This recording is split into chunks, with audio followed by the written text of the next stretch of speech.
செயற்கை நுண்ணறிவு அப்படின்னு சொல்லக்கூடிய ஏஐ இந்த உலகத்தில் மிகப்பெரிய பொருளாதார மாற்றத்தை கொண்டு வருவதை நாம் கண்கூடாக பார்த்து வருகிறோம். இதில் ஏஐ மூலமாக நிறைய பயன்கள் இருந்தாலும் அதிக மக்களுடைய வேலையை மிஷின்கள் எடுத்துக்கொண்டு அதிக அளவிலான வேலை இழப்பு ஏற்படக்கூடிய வாய்ப்பு மிகப்பெரிய அளவில் இருக்குது. இந்த பாதிப்பை அதிக அளவு சந்திக்கக்கூடிய இடத்துல முதல் வரிசையில் இருப்பது பிலிப்பைன்ஸ் மற்றும் பங்களாதேஷ் ஆகிய 2 நாடுகள் தான். இந்த 2 நாடுகளும் இன்ஃபர்மேஷன் டெக்னாலஜி துறையின் மூலம் தங்கள் நாட்டுடைய பொருளாதாரத்தை வளர்ச்சி பாதையில் கொண்டு செல்ல கடந்த 30 ஆண்டுகளாக தங்களுடைய பொருளாதாரத்தையும் நேரத்தையும் செலவிட்டு மிகப்பெரிய கட்டுமானங்களை உருவாக்கி பல்வேறு வேலைவாய்ப்புகளை கொண்டு வந்தாங்க. குறிப்பாக டேட்டா என்ட்ரி, கால் சென்டர், பேசிக்கான சாஃப்ட்வேர் சப்போர்ட்டு ஆகிய வேலைகள் அதிக அளவில் நிரப்பப்பட்டு வந்தது.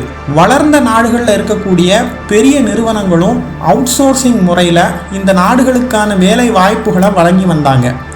அதாவது முக்கியமான வேலைகளை தவிர்த்துட்டு செகண்ட் ஃபேஸ் வேலைகளுக்கான ஆட்களை இந்த நாடுகளில் இருந்து கொடுக்கப்பட்டு வந்தது. ஆனால் ஏஐ வளர்ச்சிக்கு பிறகு ChatGPT, LLM போன்ற டூல்களை பயன்படுத்தி இந்த வேலைகளை மிக விரைவாகவும் குறைந்த கட்டணத்திலையும் செய்து முடித்திட முடியும். பிலிப்பைன்ஸ் நாட்டில் 89% சர்வீஸ் செக்டர் ஜாபுகள் பறிபோகும்னு IMF கூடியிருக்கு. பிலிப்பைன்ஸ் நாட்டுடைய GDPயில் 7% இந்த சர்வீஸ் செக்டார் மூலம்தான் கிடைச்சி வருது. பங்களாதேஷ் ஐடி துறை மூலம் $850 மில்லியன் வருமானத்தை ஆண்டுதோறும் ஈட்டி வராங்க.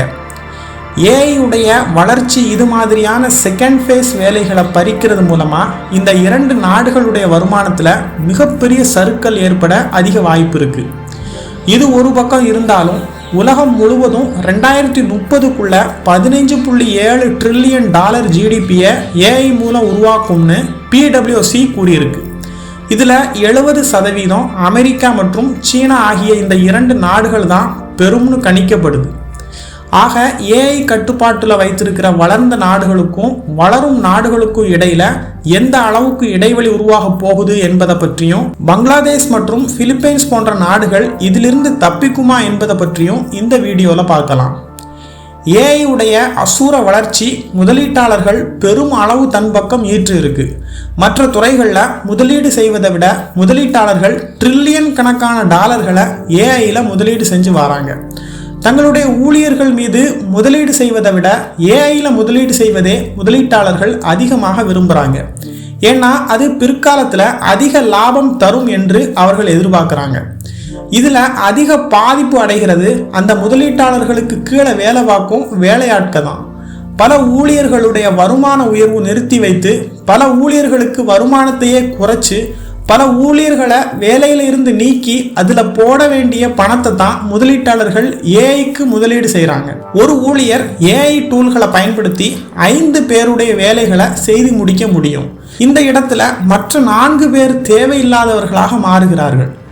அமெரிக்காவில் cashier, bank tellers, postal staff, customer service, representatives ஆகிய வேலைகள் இனி இல்லாமலேயே போகும் அமெரிக்காவுடைய US bureau of labour statistics கூறியிருக்குது. 71 லட்சம் அமெரிக்கர்களுக்கு வேலை இழப்பு ஏற்படும்.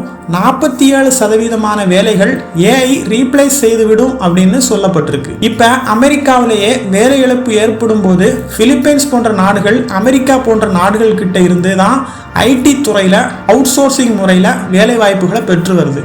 இப்போ 5 பேர் பண்ண வேண்டிய வேலையை ஒருத்தர் பண்ணினா போதும் என்ற நிலை வந்ததால வளர்ந்த நாடுகள் அவுட் சோர்சிங் முறையை நிறுத்திவிட்டு தங்கள் நாட்டிலேயே தேவையான ஆட்களை எடுத்துக்கொள்ளும். Customer service, billing, transcription, tech support போன்ற துறைகளில் பிலிப்பைன்ஸ் நாடு $37,000 கோடி மதிப்பிலான தொழிற்சாலையை உருவாக்கி இருக்கு. அந்த நாட்டை சேர்ந்த 13 லட்சம் பேர் இது போன்ற வேலைகளை பார்த்து வராங்க. அந்த நாட்டுடைய GDPயில் 7% இவங்க மூலமாக தான் பிலிப்பைன்ஸ் பெறுது. இப்போ இது போன்ற வேலைகளை ChatGPT மிக எளிமையாக ரீப்ளேஸ் செய்துவிடும் என்றால் அது மிகப்பெரிய அச்சுறுத்தல் தான். ஆல்ரெடி இதன் காரணமாக பல வேலை இழப்புகள் பிலிப்பைன்ஸ் மக்கள் சந்தித்து வராங்க. இந்த துறையில் இருக்கக்கூடிய 2 பங்கு நிறுவனங்கள் ஏஐ டூல்களை பயன்படுத்த தொடங்கிட்டாங்க. கூகுள், அக்செஞ்சர் மாதிரியான நிறுவனங்கள் ஹெல்த் இன்சூரன்ஸு, டூரிசமு, ஹியூமன் ரிசோர்ஸ் போன்ற துறைகளில் அவுட் சோர்சிங் மூலியமாக பிலிப்பைன்ஸில் வேலைவாய்ப்பு கொடுத்து வந்தாங்க. இப்போ ஏஐ டூலை பயன்படுத்தியே இதை பூர்த்தி செய்யும் போது குறைந்த கட்டணத்தில் மிக வேகமான வேலைகளை முடிக்க முடியும் என்பதால இந்த நிறுவனங்களும் பிலிப்பைன்ஸ்ல வேலை இழப்புகள் செய்து வருது. பங்களாதேஷ் நாடும் இதே போன்ற சிக்கலை தான் சந்தித்து வருது. இந்த சிக்கல் பணக்கார மற்றும் வளரும் நாடுகளிடையே மிகப்பெரிய இடைவெளியை உருவாக்கி வருது. ஏஐ தொழில்நுட்பத்தை கற்றுக்க ஸ்பெஷலைஸ்டு ஸ்கில் தேவைப்படுது. தொழில்நுட்பத்தை கற்றுக் கொடுக்க வேண்டிய நாடும் இன்ஃப்ராஸ்ட்ரக்சரில் வளர்ந்த நாடாக இருக்க வேண்டிய தேவையும் இருக்குது. உலகில் வாழும் எல்லா மக்களாலும் ஏஐ தொழில்நுட்பத்தை கற்றுக்கிறதுக்காக சூழ்நிலை இப்போது இல்லை. அதிநவீன கல்வி முறை, ஏஐ பயன்படுத்தக்கூடிய அளவுக்கான வசதியான அதிநவீன நகரங்கள், அதிநவீன தொழில்நுட்பத்தை பயன்படுத்தக்கூடிய சாத்திய கூறுகள் இவையெல்லாம் இருந்தால் மட்டும்தான் ஏஐ தொழில்நுட்பத்தை ஒருவரால் கற்றுக்கொள்ள முடியும்.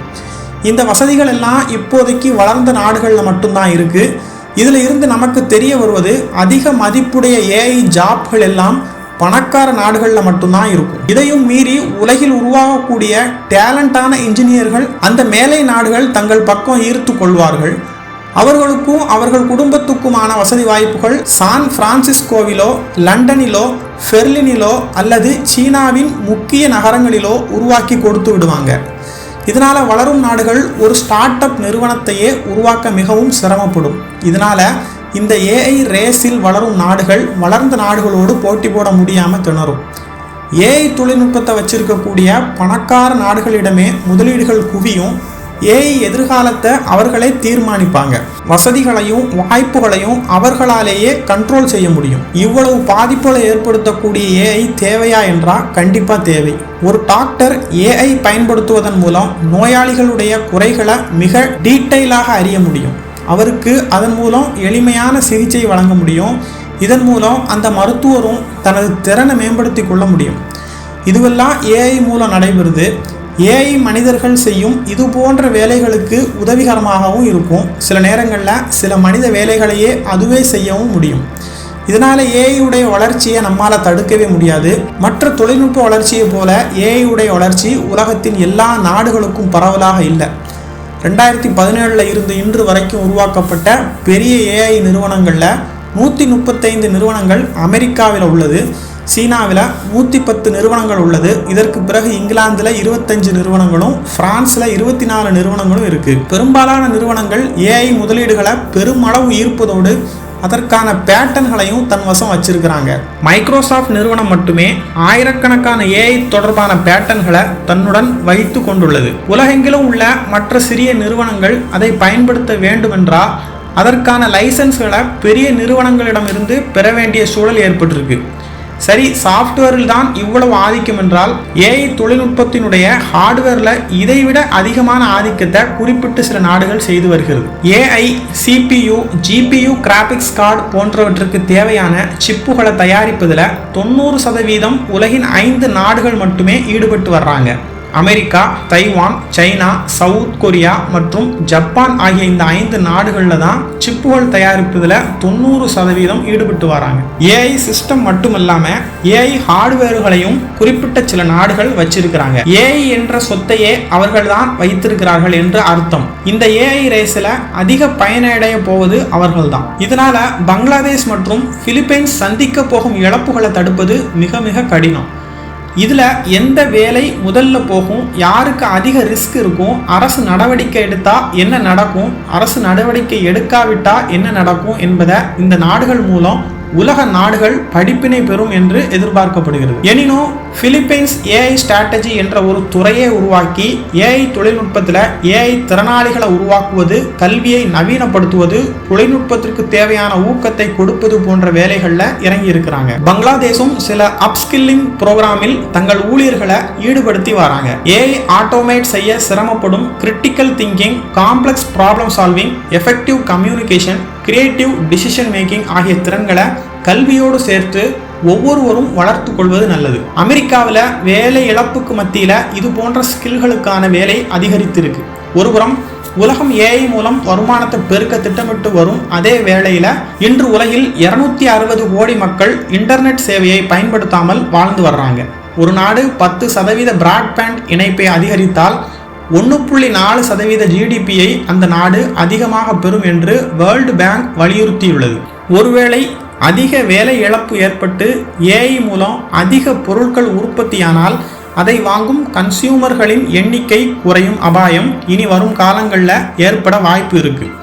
இந்த சிக்கல்களை எல்லாம் அரசு எவ்வாறு கையாளும் என்பதையும் ஏஐ இந்த உலகத்தை எப்படி மாற்றப் போகிறது என்பதை பொறுத்திருந்து தான் பார்க்க வேண்டும்.